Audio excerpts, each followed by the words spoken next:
Yeah? What did your dissertation on? It was on this, but more generally on physicalist models of the mind and their shortcomings, and looking to the Vedic tradition for inspiration in addressing those issues. Where do you teach at besides, you said, excuse me, LA? Where do you teach? Yes, at the University of Philosophical Research in LA. Right there. Yeah, I know, it's right back here. And also long distance through Marsh University of Management in Iowa. What is the origin of the problem of consciousness? And who came up with the idea that there's consciousness at all? Well, that's an interesting question. In terms of the idea of there being consciousness, I don't know who came up with the theory of putting it in those terms. I think that firsthand experience is a feature ever since you're a baby, so I think that, just having that experience is a fundamental part of human nature. As to who started philosophizing about it first, I'm not sure. I do know that the hard problem of consciousness in some form has gone back a very long time. It's been called the mind-body problem. Philosophers have been discussing this for quite a long time. However, it's become a more pressing issue with the rise of the mainstream physicalist paradigm, the philosophy that everything that exists is made of matter and comes from matter.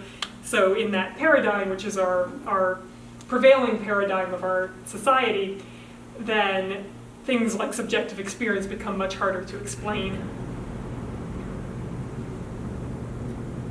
You had said I think in a couple of things back, that if you change your mind, you change your conscious experience. Is that what you said? That the condition of the brain influences your subjective experiences. And so is this in line with the whole transcendental meditation, changing, going in deeper? And Definitely. Is it a certain part of your brain, or would it affect, you had the picture up with the different sections of the brain and what they are. Yeah. Does transcendental meditation affect all of it? It does. Okay. It's a great question. Transcendental meditation enlivens total brain functioning. It's specifically associated with alpha-1 coherence, which is sometimes called the silent witness of the brain. It's this quality that becomes more and more prominent the longer that you meditate, this kind of settled level that is witnessing what you do as you act, even as you dream and you sleep eventually. But this grows very gradually, so don't worry, that's not a familiar feature. Most of us are still hoping for that to come about, but there are studies to support it. So for people who've been meditating for a long time, you start to see these brain patterns during waking, dreaming, and sleeping that you also see during TM. Okay. Witness, Yes. even while you're acting about your day. Yes. They call it dual style of physiological functioning. There's part of you that's quietly awake and aware and just watching, not involved, but just perceiving as you go about your everyday. And do you have that experience? I've had probably glimpses of it. I'm not established in it, but I do know people who have, so it's technique works. Yeah. So going back to the sun shining on the glass. Yeah. How does thought play into that? And I'm going to the conscious decision I'm going to think about this, and does that then affect your physiology? Yes. Or what about involuntary thoughts? Can it kind of go both ways? Yes, this is a great question. I did get into this in my dissertation, but it was too much for the talk. Because what I've been talking about in this presentation is physical to mental causation, where effect to the brain has an effect on the mind. But according to this paradigm, and honestly according to our everyday experiences, mental to physical causation also happens, where my desire for ice cream causes me to go and buy ice cream. So I'm not sure that the analogy is as well suited to that, but I would say that if you look at the sun and then there are individual streams of light hitting on the reflector, so you can think of that as the individual consciousness, the personalized form of that vast universal consciousness. And that, both pure consciousness and these streams of individual consciousness, those are more fundamental than the brain, according to this paradigm, because the field of pure consciousness, this unified field, gives rise to the material world, and then you get the brain later. So as the pure consciousness and these individual streams of consciousness within pure consciousness, those operate on a fundamental level of reality. And so like any other fundamental force or principle in nature, they can exert an effect in the physical world. So if that's helping at all, it's these could theoretically change in their quality somehow and affect a change in the reflector. So I don't think the analogy works particularly well with this, but it definitely free will and the concept that you can have mental to physical causation is very important in Maharishi Vedic science. So I hope that helps.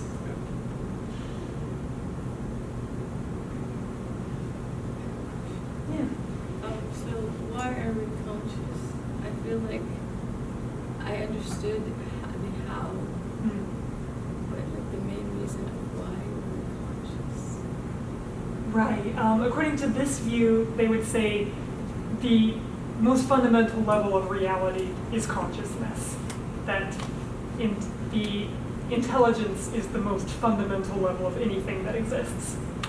And so that's where consciousness comes from, according to this theory.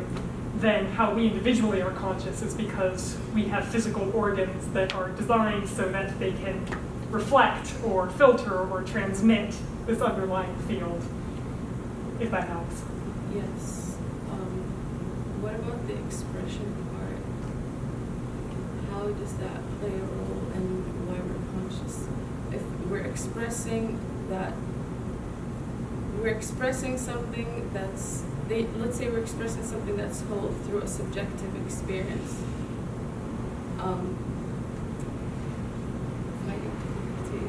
Find my question. I'm just wondering if there is like a reason behind why we're conscious, or is it to help us in living a better life? Is it for a purpose for each person, like a subjective purpose? Is it for a bigger purpose that's the consciousness of the whole thing? It's a great question. According to Maharishi Vedic science, life is fundamentally purposeful, that there's a reason that this field of pure consciousness gave rise to the material world. And ultimately, that's the expansion of happiness, which culminates in the development of higher states of consciousness among human beings. So the entire process of creating the universe and the evolution of species up until the existence of human physiology and then human striving would all be for human beings to become established in higher states of consciousness and to experience that everything that exists is an expression of this underlying field. That's like reality becoming aware of itself. It's a whole sequence discussed in the Vedic literature. Is that getting at your question? Yes. It's a very deep question. Yes. Yeah. I was just thinking, what would be wouldn't it be better than not having consciousness, actually? How so? Because not being able to reflect and just being very present, I guess, and just dealing with whatever is happening in front of you. I don't know. I was only wondering right now. It's a really interesting question. I'm not sure. There would be no experience at all. Yeah. In terms of reacting to what's in front of you, you'd be a robot essentially. You'd be a robot with flesh. So you could be programmed and you might operate very well from the outside, Exactly. But who would care? You certainly wouldn't. I don't know. I just. It is not a bad question. I don't mean to diminish it in any way. I think most people are not drawn to wanting to be robots, but I guess you could make an argument that maybe there is some value to being a robot. Yeah. So if TM is a way for humans to raise a level of consciousness, how about animals or atoms? Yeah. Is there a way for them to go about doing that? That's a great Does that question. happen? Like, are we special? It would happen not so much through any volition on their part, but through the processes of evolution. So the idea is that this field of pure consciousness is creating and governing the entire universe, the entire flow of the universe. So it's propelling creation towards growth. So it's not so much a matter that an atom is sitting there and evolving and getting to higher states, but it's being reformed into structures that are capable of experiencing these higher states. Or this animal may only be capable of a certain range of experience, but through its offspring, many generations down the line, there'll be a creature that can have a greater range. So it's not so much that there's a great deal of change within an individual organism on every level of biology. It's more that the entire flow of biological evolution and evolution in general is towards the expression of higher states, which require a certain physiology to experience. Hi, I'd love to know your thoughts in relation to two other schools of thought. Okay. One, Western science, you talked about physicalist kind of view of this. Yes. But since the theory of relativity, we know that there's an equivalence between matter and pure energy. Mm-hmm. So that's established even if it hasn't filtered all the way out to everybody. Right. And then the other side of that are several Buddhist schools have techniques for gaining these kind of insights through direct experience. Mm-hmm. So it's scientific, but it's also personal. And I'm just wondering what you think of those. Let me back up to the first one. The first one, I got wrapped up in the second one. Just jog my memory real quick. Relativity. Relativity. Yes, I completely agree that modern science has been progressing towards a worldview that's more in accordance with the view that I discussed. There's more and more of a sense of everything coming from a unified source, everything being connected on that level. This idea was in ancient Vedic texts, in 1700 BCE, and just now in modern science we're getting to the point where we're realizing, okay, there seems to be this fundamental unified level of reality, because that's pretty fascinating. And I think also in terms of having a less rigid understanding of what matter is, that's also progress towards a more of a consciousness-based paradigm, in the sense that we used to think that matter was something very well defined, and now the fact that it is equivalent with energy is causing us to expand our minds a little bit in what exactly this substance is that makes up our world. So yes, I think that both of those are in accordance with what I'm talking about. As for the Buddhist schools, I don't know the specifics. This sun reflector reflection model works with animals as well. It's just whatever the condition of that reflector is, you're going to have subjective experience that fits with it. So if an animal like an elephant has a more complex or more evolved, or however you want to put it, nervous system and brain than other animals, then it's also going to have a different type of subjective experience than other animals. Maharishi didn't think that animals could become enlightened because he thought that you would have to have the capacity to transcend thought. And he didn't think that animal physiologies were refined to that point. But there's definitely room in the model for a range among animals, with animals like elephants and dolphins being near the top.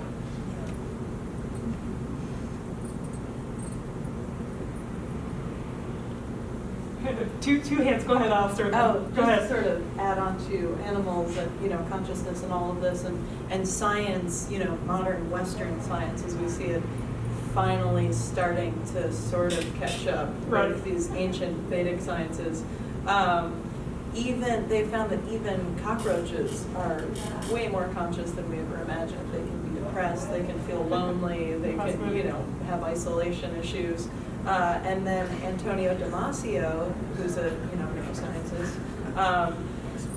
did this whole study and found that amoebas are conscious and have motivations for their self-preservation. So it's just, I get so excited about how all of these things line up perfectly with all of this. That's fascinating. Yeah. Yeah, I guess it'd be hard to say authoritatively that anything has consciousness, but I think based on behavior you can draw some pretty clear conclusions, and I'm totally open to that idea. I think it fits very well with the paradigm, so it's interesting. Yeah, thanks. Did you? Oh, yeah, I was wondering, does the length of time that we meditate predicate how I'm able to access that pure consciousness and bring it into my activities? In other words, do I become a better filter? Does my brain become a better radio the longer I'm meditating? And I have one question. Is that really relevant? Time? By time, do you mean 20 minutes versus an hour, or do you mean 20 minutes or years? Or days or months? It does matter because it's refining your physiology. And you might start out with a very, very pure physiology, in which case it won't take very long. So it's not that someone who's been meditating longer is automatically more evolved than someone who hasn't by any means. But however long you've been meditating, it's that much time you've had to purify your physiology, whatever your starting point was, if that answers your question. It does, sort of, and it kind of leads into another one, because I heard some takes on Maharishi last week, and he does talk about evolution. The subject came up of, that I don't know if some people ever get there where you're totally unified in a state of consciousness, and so it becomes like a god, and you're completely unified with everything, and that's the ultimate state. I don't know if all the people ever get there, but were we ever at that state, and then somehow our minds split off and went backwards? Are there states of pure consciousness that some people have lived in at some point? Oh, you mean we as in humanity? Yeah. In general? Oh, that's a great question. Kind of like an Adam and Eve thing, like everything was totally connected with God, but then somehow it got split up off, and we're trying to find our way back by connecting with that wholeness again. Maharishi kind of talked about that, but he wasn't specific. Yeah, no, it's a wonderful question. There's a lot of rich layers to it. Several thoughts come to mind. First, going to the Maharishi Vedic science, your individual consciousness is ultimately the same as pure consciousness. And so in that sense, you've always existed, you are eternal. So in that sense, you've been around since the beginning, but it's a matter of realizing that. It's a matter of that being an experience in your everyday life, in this world, in this physiology. In terms of people across history, people have definitely, in a wide range of historical settings, described what seem to be higher states of consciousness. They've given extremely similar descriptions of these states as we find in the Vedic texts and in people who practice the transcendental meditation technique and other meditation techniques in modern times. So definitely people seem to have reached these states, especially mystics in religious traditions, seem to have reached these states long before our modern time.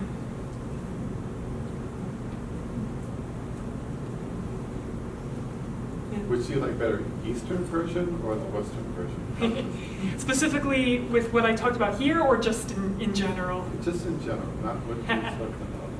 I like the Eastern because I like the idea that truth is both experiential and intellectual. I love using the intellect, refining the intellect, and exploring as far as you possibly can.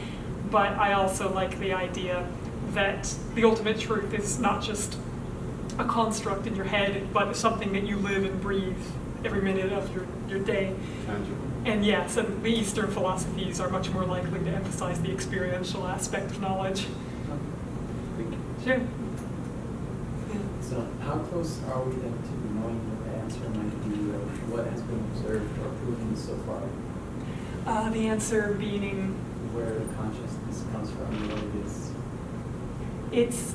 It's a tricky thing because there's only so much you can directly test. And then beyond that, what you have to do is you take a paradigm like the paradigm I've been talking about, and you use that to generate hypotheses. You say, okay, if this is true, then X will happen. And then you go out and test whether that'll happen. So for instance, if consciousness is something non-local, if it's a universal field, then it's a reasonable hypothesis that you might be able to affect other people at a distance through a technology of consciousness.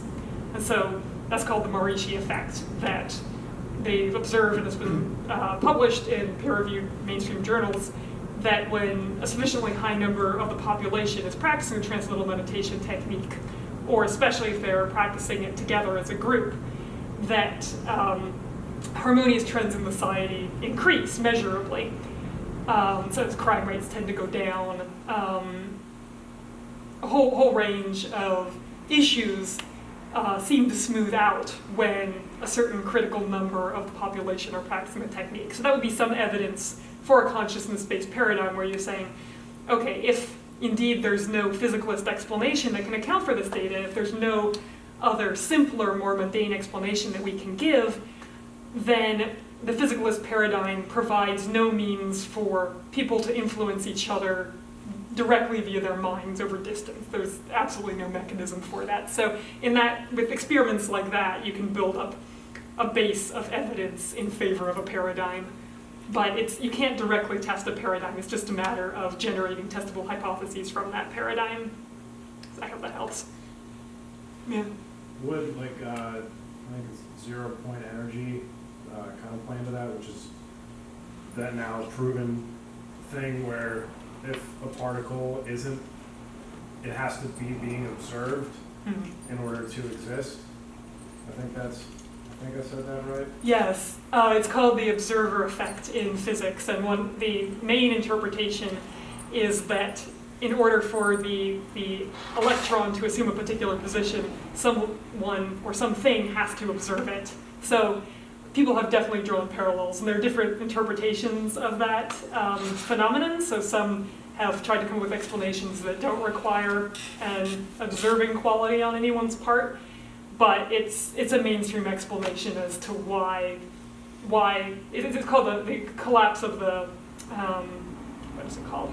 I'm not a physicist, but I do have a little bit of background in this. Collapse of particle wave duality. It seems that someone or a camera observing the particle causes it to assume a particular location, although when you're not looking at it, it does not seem to be located in that place. So anyway, some people have drawn correlations between this, saying that consciousness is the underlying fabric of reality, and that means that placing your consciousness on something could affect it.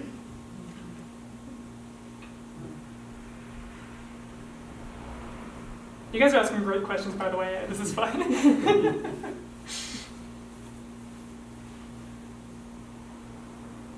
Yeah. Going off that, does that make science and the scientific method by definition subjective? Yes, I think absolutely. That's the very interesting thing, is that the physicalism can't explain the origin of consciousness, and yet a scientist can't function, can't do anything without using consciousness. Everything he does is based on his own subjectivity, his own awareness. So it's definitely an issue in physicalism. Because the science has this assumption that the scientific method is this objective thing, right? Mm-hmm. But our consciousness is affecting the reality that we're testing in the first place. I see what you're saying. So it can't actually be. It was a good point. Yeah, I think that it can be objective in the sense that it's a method shared by lots of different people. It's not just your own arbitrary method, your own whim, but Absolute truth, can we even prove or test that? right, it's all going to be filtered through your consciousness. So yeah, ultimately, the only thing we can be certain of is that consciousness exists, because beyond that, it's possible we're being deceived. I hope we're not, but it is possible.